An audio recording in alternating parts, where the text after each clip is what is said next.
നമസ്കാരം.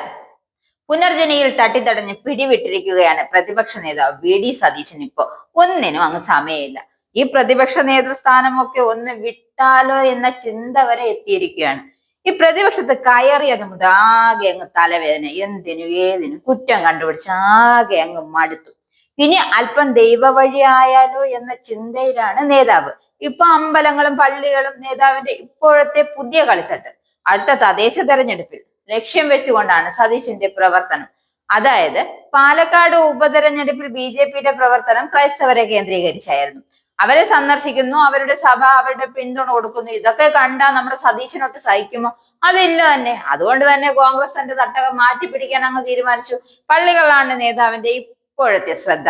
ഇതിന്റെ ആദ്യ പടിയായി പെന്തക്കോ സഭയുടെ കൺവെൻഷൻ സതീശൻ പങ്കെടുത്തിരുന്നു. അവരുടെ സഭയുടെ വിശ്വാസം അനുസരിച്ച് ഒരു രാഷ്ട്രീയക്കാരൻ കൺവെൻഷനിൽ സംസാരിക്കാൻ അവസരം നൽകുന്നതല്ല. അത് സതീശൻ അങ്ങ് തെറ്റിച്ചു. അവരുടെ ദൈവദൂതനായി അങ്ങ് മാറി. അതുകൊണ്ടും തീർന്നില്ല. ഇപ്പോൾ വി. ഡി. സതീശൻ ഏഷ്യയിലെ ഏറ്റവും വലിയ ക്രൈസ്തവ സുവിശേഷ കൂട്ടായ്മയായ മാരമൺ കൺവെൻഷനിൽ പ്രാസംഗികനായി ക്ഷണം കിട്ടിയിരിക്കുകയാണ്.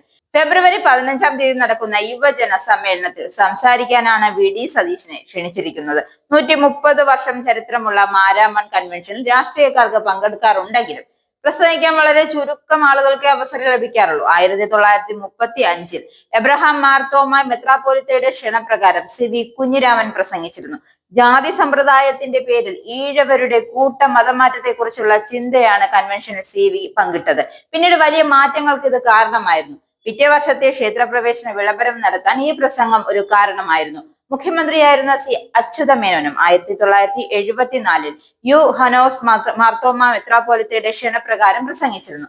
സഭകൾ കമ്മ്യൂണിസ്റ്റ് പാർട്ടികളുമായി ഏറെ അകന്നു നിന്ന കാലമായിരുന്നു അത്.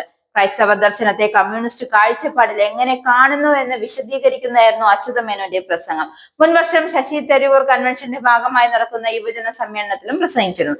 ഇനി പള്ളിയിൽ നിന്നും തിരികെ അമ്പലത്തിലെത്തിയാലോ? അവിടെയും പരിപാടി ഗംഭീരമായി കൊഴിപ്പിക്കുകയാണ് സതീശൻ. ശബരിമലയിൽ ദർശനം നടത്തുന്നത് വ്രതം എടുത്താണ്. എന്നാൽ സതീശൻ വ്രതം എടുത്തോ എന്ന് അയ്യപ്പന് മാത്രം അറിയാം. വ്രതം എടുക്കുന്നവർക്ക് അത്യാവശ്യം താടിയൊക്കെ വളരും. ആ താടിയൊക്കെ ശബരിമല ദർശനം കഴിഞ്ഞ് മാല അഴിച്ചു മാറ്റിയ ശേഷം വ്രതം മുറിച്ച ശേഷമാകും താടിയും മുടിയും ഒക്കെ വെട്ടുക. എന്നാൽ സതീശനാകട്ടെ ദർശനത്തിലെത്തിയതോ അതും ശബരിമല ദർശനത്തിന് പക്ക ക്ലീൻ ഷേവിലായിരുന്നു എത്തിയത്. അപ്പൊ വ്രതത്തിന്റെ കാര്യത്തിൽ നമുക്കൊരു തീരുമാനമായില്ലേ? ഇനി എന്താണ് ശബരിമലയിലും ബാക്കിയുള്ള അമ്പലങ്ങളിലോ സതീശന്റെ നിലപാടെന്ന് നമുക്ക് നോക്കാം.